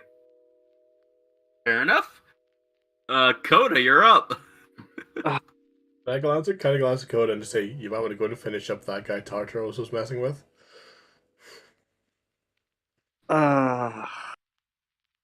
Hawthorne, I'm tired. Don't worry, I've got these guys. You really want these three, don't you? I do. I really want these three. Okay. Although I wouldn't be surprised if Coda killed one of them just to spite me, to be fair. That would be a very Coda thing to do. That's the thing, because before you saying that, I already had in mind what Coda was going to do exactly. So I think Coda is stubborn. He's just going to stick with that. Yeah, go for it. He's just going to be like, fuck it. And it's like, if there's any time to just like, this is target practice. Yeah. Then it's now. So he's going to take out his rapier and he's just going to go for the one in front of him. It's not even right. at this point, and it sucks to say that. Damn. Yeah, roll a hit. 18. That hits. Roll damage. 9. 9 points damage. He's still standing. Oh my god. Well, I mean, I guess you sort of, that saves him for Hawthorne. You can finish him off. Yeah.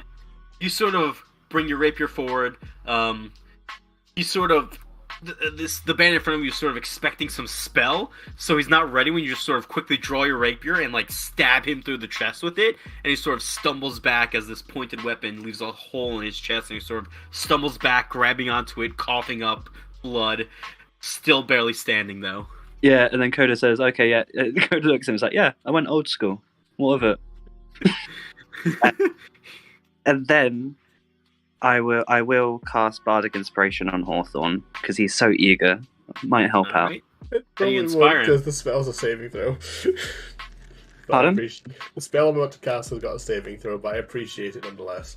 Okay, well, you could add it to a saving throw. It doesn't really help, but okay. Well, you sure inspired regardless. Yeah. How do you inspire him? I think Coda's going to start slowly warm to like the fact that this is just absurd. So he is going to properly take out his loot, not even like play it from behind his back. He's going to properly do it. He's going to overact it, like he's going to be dancing whilst playing, just to really show these guys, Yeah. you guys, that I can mid-battle take out my loot, dance and Amazing. play. And what song will I perform? I will. What I will do is, because I'm next to one of the guys' bodies that got killed by poison. Yeah, Oh yeah. Yeah. down next to his body and start singing "Toxic" by Britney Spears. Amazing. That is fucking genius. Classic. Yeah, Hawthorne, you were inspired. You get that inspiration Really dice. inspiring. And I believe Coda is at the end of your turn.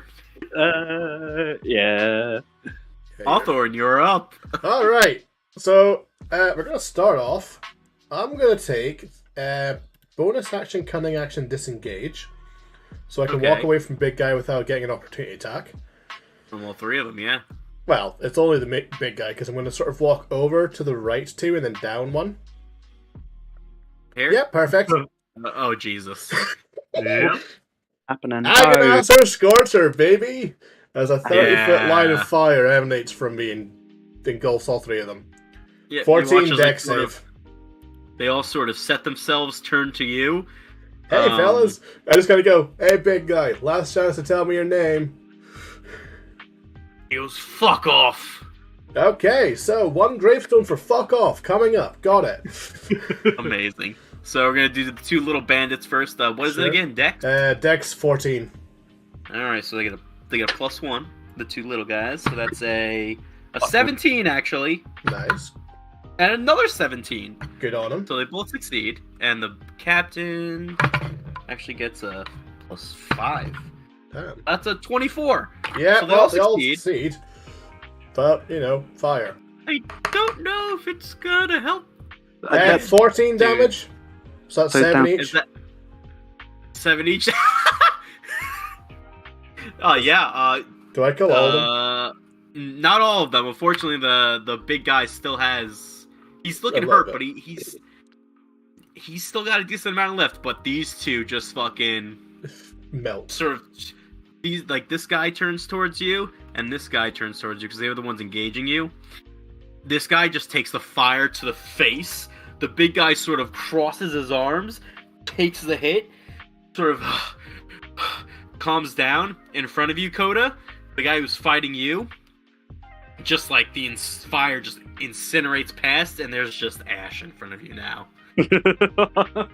As both of these two, the Hawthorne, you watch the guy in front of you, you watch as his body disintegrates in front of you, like the force of the fire getting pushed in that line, just like peeling his skin back as the skull collapses down, and then incinerates as well, as again, just ash in front of you as well. And I like the idea.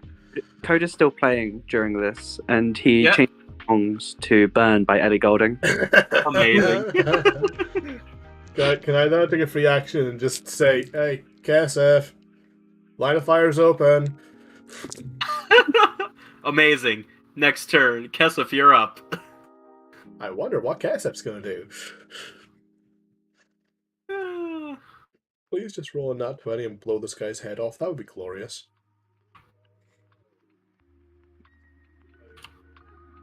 Hail of Thorns. Oh, Jesus Christ. That's a big Nah, do it. Go for it. Success. Yes. My entire thought is matter. It's like, are we doing a bit much? You see, the problem is y'all have got Hawthorne in his own territory. He's thriving in the excess right now. See, meanwhile, Coda as a character is like, come on, guys. And I'm just like, yes, chaos. My spell slots. Alright, so use a bonus action to cast Hail of Thorns. And who are you going for, the big guy or the little guy that's left?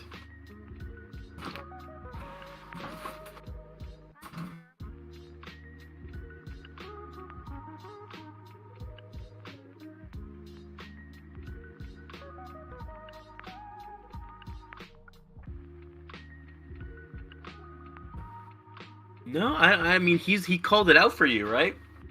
I called it out for you. That was the second reason I moved. If I didn't finish him off, I opened the line of fire up for Kessel.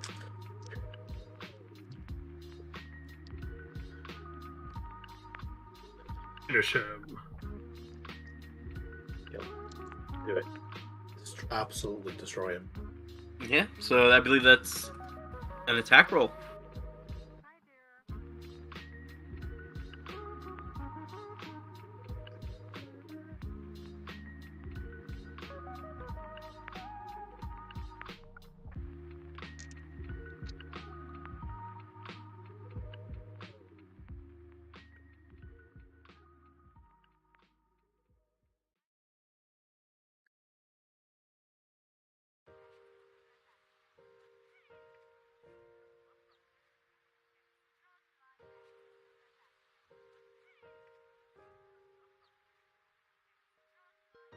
Yeah, so you roll an attack roll first, like a normal bow attack.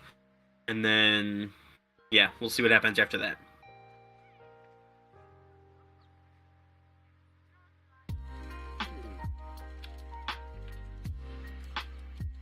No. Unfortunately, that does not hit. So as Hawthorne sort of calls out, the line of fire's open, the boss dude sort of stumbles back, looks over, sort of waiting for the arrow, and sort of just ducks out of the way of it. You still have your second attack.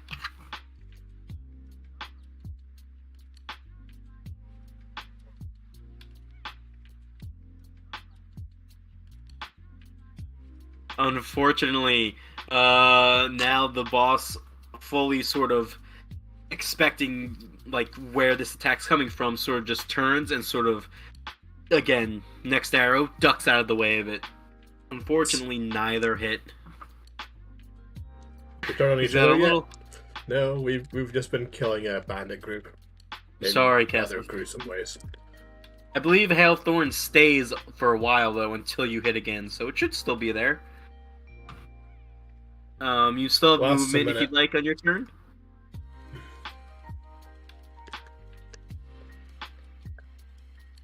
Yeah. So yeah, that works.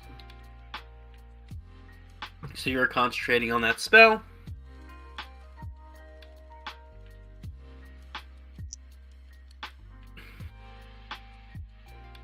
Yeah, is there anything else you'd like to do on your turn? That's bonus action and action. You can still move if you'd like. Oh god. Alright. Next up, we're going top of the round. The bandit's turn. This dude is running. Retreat. Full- Retreat. Move backwards. Yeah. Retreat. So that's the 20 That's feet he not a can make. problem. You know what to do. You're gonna ignore him, Tartaros? No, I'm gonna chromatic orb him. Oh, that's a big difference from what I heard. Yeah, Yeah. go ahead. What the fuck? Oh, it's a nat 1. Oh no! This one guy sort of, unfortunately, Guess does who not has hit. Tides of Chaos? You may use your Tides of Chaos. Fuck this guy. Okay, 19. That hits. You can roll damage. Yeah. That I yell out after him before I even roll this that I forgot I'm better with fire. Hey, Oh buddy, no. you dropped something. And I deal 18 fire damage. Oh my god. Yeah, Fuck. that's 3 times the health he had. I would imagine 3d8. There's no way he survived. You should have just Sort yelled, of hey running, buddy, I think you dropped turning this. away. As you sort of say, like, hey, I forgot I'm better with fire damage. He sort of turns to look back, sees the orb of fire coming for him, and it just, like, hits him in, like, the center of the back, Oh. burns through his body, cauterizing it, comes out the other side, Oh. and he starts to fall, and his face hits it as it comes out the other side, and it just burns through his face as well. And he's just God. on the ground, very dead. Doji, he wants to, like, sadism trip right now. Yeah, we are the baddies. Nah, mate. But I don't know if this is exactly how it works, but I'm gonna do it anyway. I'm gonna give you your Tides of Chaos back, and you're gonna roll on the Wild Magic table because we haven't done that in a while. Fun. Oh. More I- chaos. So give you a Wild Magic Did- turn. Add more did chaos. Ask. Fire. Last Yes, battle I did roll to see if I would hit it. That's right. So let's see, hopefully this does something stupid that kills the guy. D100, right? Are you rolling on the new table or the old table? Oh, This no, is the old table. 59. 15. Oh, 59. 59. It is not fireball, I know that. Oh, something nice for you. You regain your lowest level expended spell slot.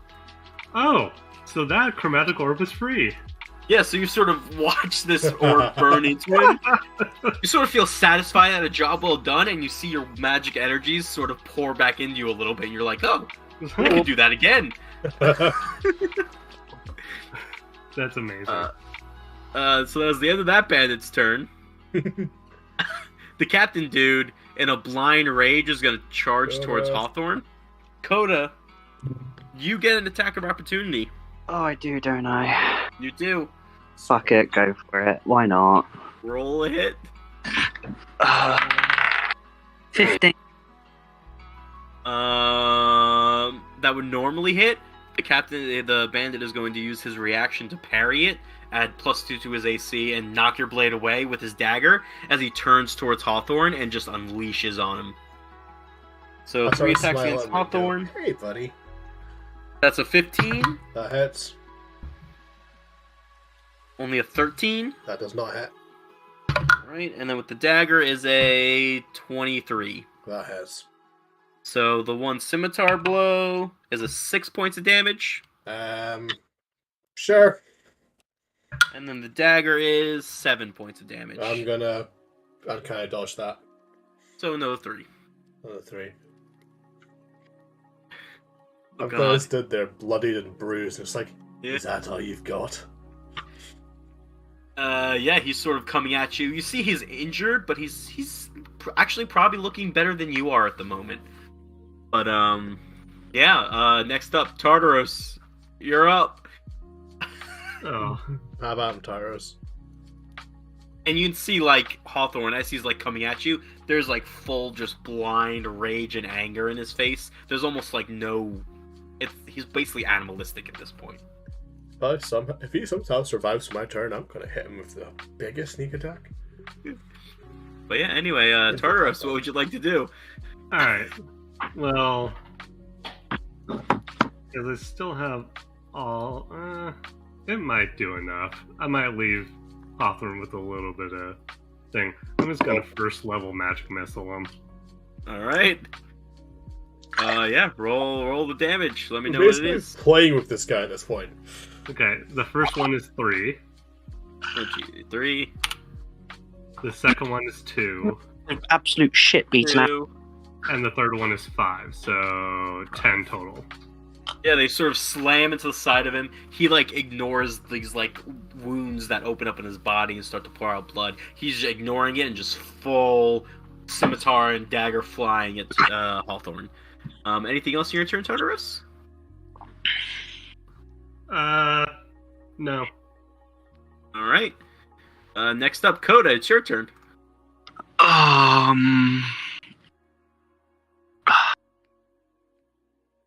You know what? Coda's come round to it with the showing off and everything. Give him your best shot, buddy. Rowlithim's psychic glance. Oh my god. Wow, what's the save? Intelligence 15. This guy doesn't seem really smart at the moment.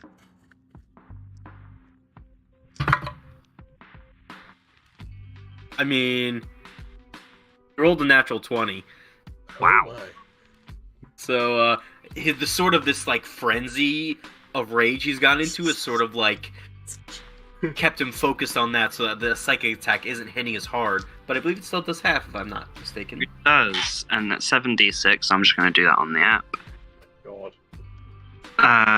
So, rounded down, that's just 10 points of damage, actually. Alright. Hawthorne, you see this man in front of you. Now there's, like, blood coming out of his eyes and his nose as the psychic energy hits him, but he's not paying attention to it at all. Still coming at you. Coda, is that the end of your turn?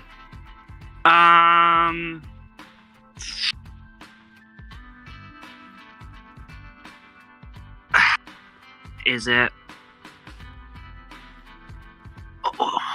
Hawthorne's still got my bardic inspiration. Yeah, and I'm probably going to yes. use it this turn if I need to. Yeah. No, I think I'm good. I think I'm good. Alright, Hawthorne, you're up. This guy's right in front of you. Okay. Steady aim. First of all, I want the advantage. Of course. And I'm going to cut its head off with my rapier. Alright. Advantage. Well, it's hard to cut heads with rapiers. That's more of a stabbing weapon, but... That's a nat 20! What? That will definitely allow it. Right, rolling damage with the rapier, and just for the hell of it, I want to see how much damage I can get with sneak attack as well. Please do. So that is 10 damage off the Yeah. rapier critical hit. Sneak attack, critical damage, rolling. That isn't. Oh, I rolled like 3 ones. That's still 24 points of damage. 34 points of damage as I just. I'm gonna give this to you. How would you like to do this? So I kind of just sort of looked at everyone and just go, let me show you how it's done. And I just draw my rapier and just cleave his head off. Okay. You sort of. You sort of. It's hard to cleave with a rapier, so you sort of bring your rapier in for a few jabs, like into his throat multiple times, quickly putting the rapier all the way through to like loosen the throat up, and then you bring it around the rapier around the slide, jam it in, and push it all the way through, like through the like loosened up holes in his throat, and you manage to topple the head off completely.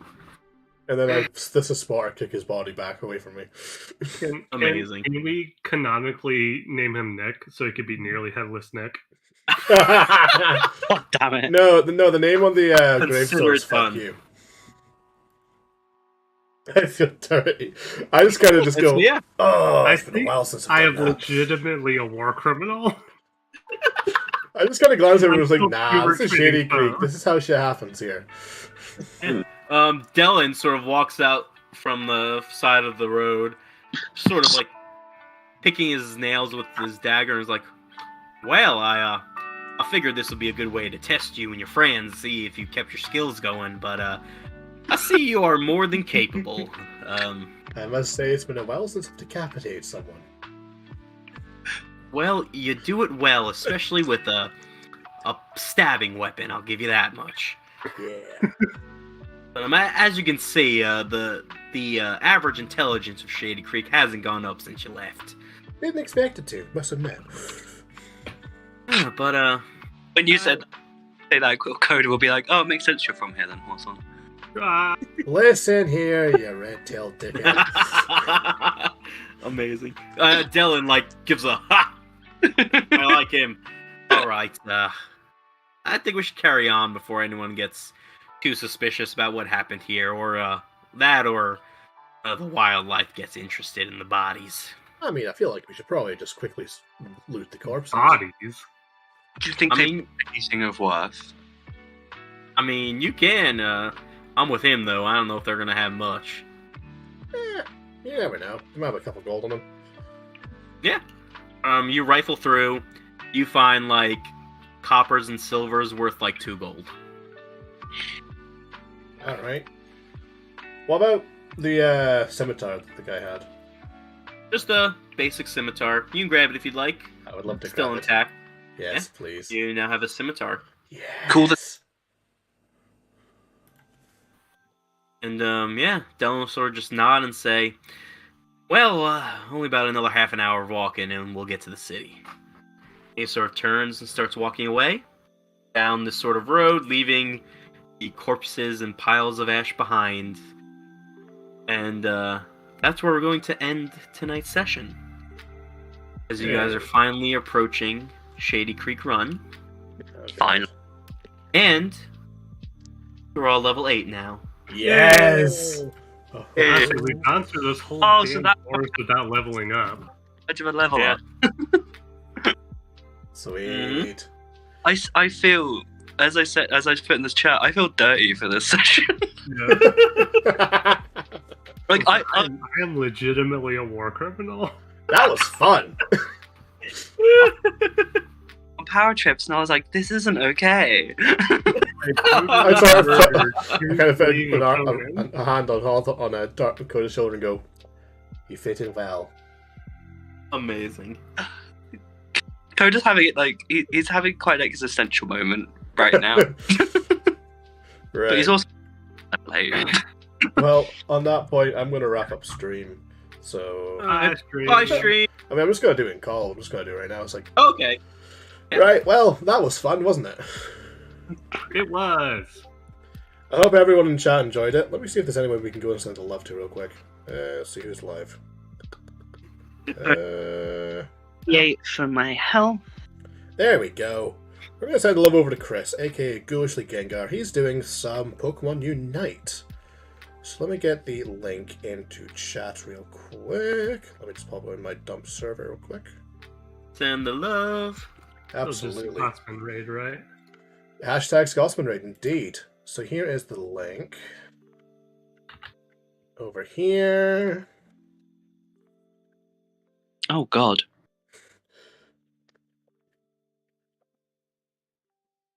And with that hashtag Scotsman Raid, and we're going to go over and send him all the love. So, thanks to everyone that dropped by the stream today. I hope you all had fun watching us absolutely decimate a party of bandits. Hope you all have a good night, and I will see you all next time. Peace out. Woo! Scotsman raid. Scotsman raid.